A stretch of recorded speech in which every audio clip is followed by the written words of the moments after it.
আমি অসমৰ বিভিন্ন জিলাৰ মহকুমা সদৰত নেশ্যনেল হাইৱে ব্লকেট কৰি ইমান যে প্ৰতাৰণা কৰি আছে এই কথাবোৰ আমাৰ গাঁৱৰ ৰাইজক আমাৰ তৰফৰ পৰা প্ৰচাৰ পত্ৰিকাৰ যোগেদি জনোৱা হ'ব। এনেকৈ সকিয়নি প্ৰদান কৰিছে, হয়, শেষ সকিয়নি প্ৰদান কৰিছে। তেওঁলোকে বিভিন্ন ধৰণৰ কাৰ্যসূচী অৱলম্বন কৰিম বুলি সংবাদ মেলত সকলো কথা সদৰি কৰিছে। এনেধৰণৰ কাৰ্যসূচীয়ে ৰাইজৰ মাজত কেনে প্ৰভাৱ পেলাব, কাৰণ বাৰে বাৰে প্ৰতাৰণা কৰা হৈছে বুলি বিষয়ববীয়াজনে খুব ভালকৈয়ে কৈছে আৰু বুজাই তুলিছে যে কেনেকৈ আহোমসকলক প্ৰতাৰণা কৰি আছে আৰু তেওঁলোকৰ বিৰুদ্ধে গাঁৱে গাঁৱে গৈ কেনেকৈ ৰাইজক সচেতন কৰি তোলা হ'ব এই বিষয়ে কৈছে আৰু কেনেকৈ তেওঁলোকে প্ৰতি জিলাৰ সদৰে সদৰে তেওঁলোকে এটি ৰোড বন্ধ কৰি দিয়া হ'ব বুলিও ভাবুকি প্ৰদান কৰিছে। আচলতে এই সংবাদ মেলত কি কথা সিদ্ধান্ত হ'ল এইখিনি আমি জানিবলগীয়া কথা আৰু অসমৰ ৰাইজক বিশেষকৈ 50,000 আহোমক প্ৰতাৰণা কৰি আহিছে কোনে, এই কথাখিনি আপোনালোকে জানক আৰু কাৰ বিৰুদ্ধে সৰব হৈ উঠিছে এই আহোম সংগঠনটো, এই বিষয়ে আপোনালোকে জানক। মই ক্লিপটো লগাই দিছোঁ, প্ৰথমতে শুনি লওক। টাই আহোম জনগোষ্ঠীৰ এটা দীঘলীয়া দাবী জনজাতি আৰু স্বাস্থ্য। আমি বিগত সময়ত বহু চৰকাৰ আমি দেখিলোঁ, বহু চৰকাৰ গ'ল। তেনেদৰে এই আজিৰ নেতৃত্বাধীন বিজেপি চৰকাৰো আহিলে, কেন্দ্ৰতো আহিলে, অসমতো আহিলে। কিন্তু তেওঁলোকেও সেই কথাবোৰ প্ৰায় একে কথা আমি দেখিলোঁ বিগত চৰকাৰ দৰেই, প্ৰতাৰণা আৰু প্ৰতাৰণা।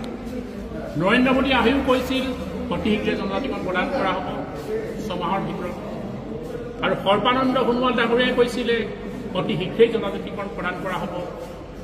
আৰু বৰ্তমানৰ মুখ্যমন্ত্ৰী হিমন্ত বিশ্ব শৰ্মাও আহি প্ৰথমখন সংবাদ মেলত তেওঁ যেতিয়া মুখ্যমন্ত্ৰী হৈছিল তেতিয়াও কৈছিল যে মোৰ কাৰ্যকালৰ ভিতৰতে এই জনজাতিকৰণৰ বিষয়টো সমাধান হ'ব। কিন্তু আৰু মাত্ৰ 1 বছৰ আছে তেওঁৰ কাৰ্যকাল, কিন্তু এতিয়াও টাই আহোমসকলৰ দীৰ্ঘদিনীয়া দাবী জনজাতিকৰণ এতিয়াও এই দাবী কিন্তু পূৰণ হোৱা নাই। বাৰে বাৰে আচলতে প্ৰতাৰণা কৰি আহিছে। আৰু এই ক্ষেত্ৰত বিশেষকৈ মই মুখ্যমন্ত্ৰী হিমন্ত বিশ্ব শৰ্মাৰ দায়ী কৰিব বিচাৰিছোঁ। এইকাৰণে বিচাৰিছোঁ যে যিখন সমিতি তেওঁ বনাই দিছিলে চৰকাৰ, সেই সমিতিৰ অধ্যক্ষ হৈছে হিমন্ত বিশ্ব শৰ্মা ডাঙৰীয়া।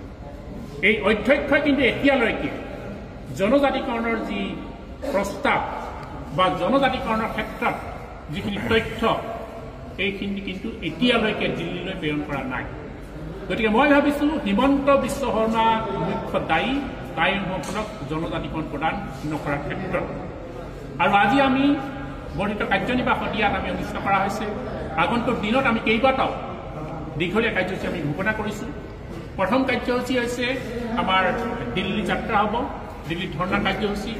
দ্বিতীয় কাৰ্যসূচী হৈছে দিছপুৰৰ যি বিধানসভা, এই বিধানসভা ঘেৰাও কাৰ্যসূচী লোৱা হৈছে। পঞ্চায়ত নিৰ্বাচন আহি আছে, পঞ্চায়ত নিৰ্বাচন আগে আমি অসমৰ বিভিন্ন জিলাৰ মহকুমা সদৰত নেশ্যনেল হাইৱে ব্লকেট কৰি আমি বিক্ষোভ প্ৰদৰ্শন কৰা হ'ব। আৰু এই বিজেপি চৰকাৰৰ বিৰুদ্ধে গাঁৱে গাঁৱে প্ৰচাৰ পত্ৰিকা বিতৰণ কৰা হ'ব। এই বিজেপি চৰকাৰৰ বিপক্ষে তেওঁলোকে যে কিমান যে প্ৰতাৰণা কৰি আছে এই কথাবোৰ আমাৰ গাঁৱৰ ৰাইজক আমাৰ তৰফৰ পৰা প্ৰচাৰ পত্ৰিকাৰ যোগেদি জনোৱা হ'ব।